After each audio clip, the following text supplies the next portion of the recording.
Vanu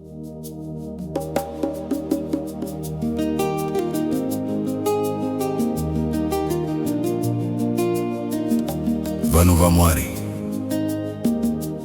tisati tatanga kuimba ndinoda kukuyeuchidza inezve rudo rwaishe,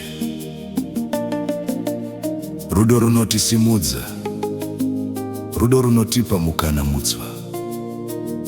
Kunyangwe zvakaoma mwari haana kumbotisiya.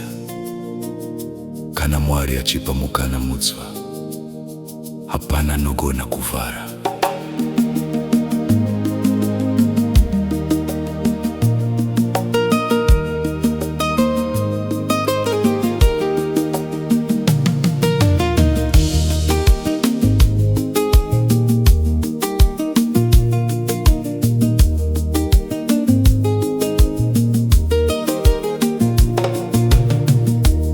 Makandibata neruoko pandakanga ndaderera, makandipa chiedza chitsva, moyo wangu wakazara. Mafashamo panouya, imi munova nyare yangu, ndinofamba nerudo rwenyu, handiti chinhu Ishe.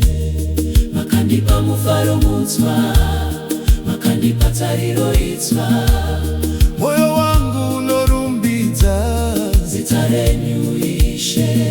Imwari vakandisimudza, vakandipa mukana mutsva, rudo rwavo runondifukidza, ndinofamba nesimba ravo.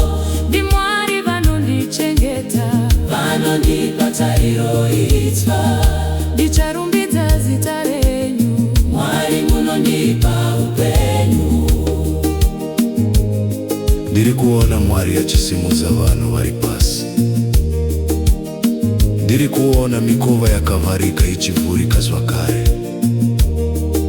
Pane vanhu vangasina tariro, asi Ishe vari kutaura kuti, mwana wangu, ndakupa mukana mutsva.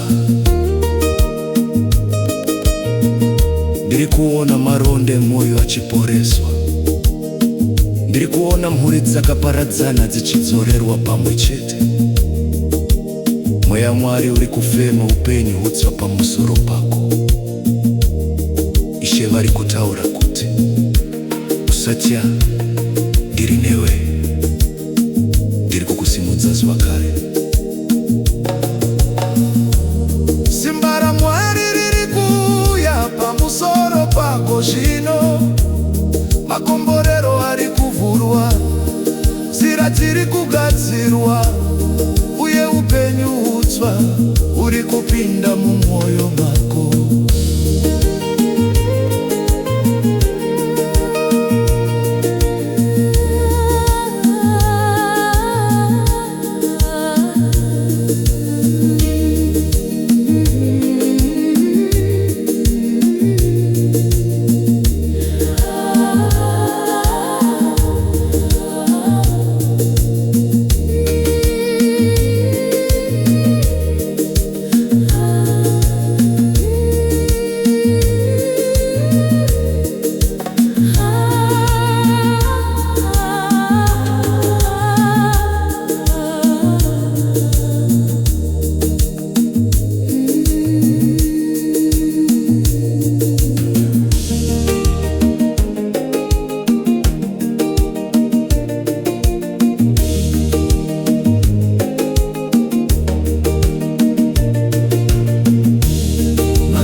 tarisaizwa makaitirwa naishe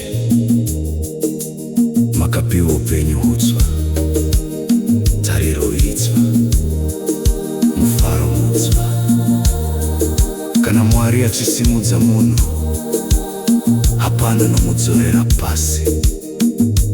Ramba uchifamba nesimba rake, ramba uchivimba nerudo rwake, nasi tawana mukana mutswa.